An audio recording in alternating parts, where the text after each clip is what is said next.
जय छत्तीसगढ़।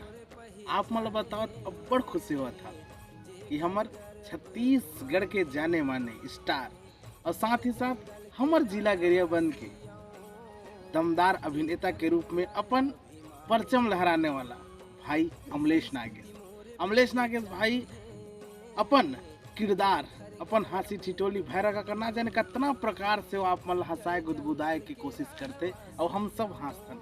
हम सब ओकर दीवान छत्तीसगढ़ के साथ साथ अन्य राज्य मन के भी दीवाना है।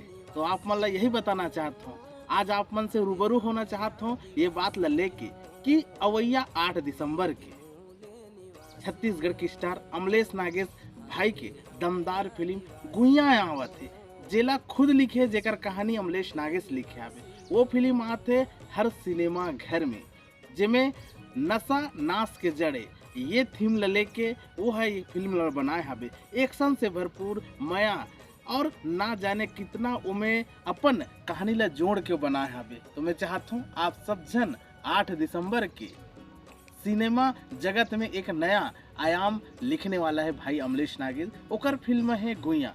तो आप सब जन ला यही बताता हूँ कि आप सब जन 8 दिसंबर के अपन नज़दीकी सिनेमा घर में जाके भाई अमलेश नागेश की फिल्म गुइया ला जरूर देखो अपन पूरा परिवार के साथ। अब कैसे लागिस बोला नीचे कमेंट बॉक्स में देखे के बाद जरूर बताओ। जय जोहार, सेवा जोहार।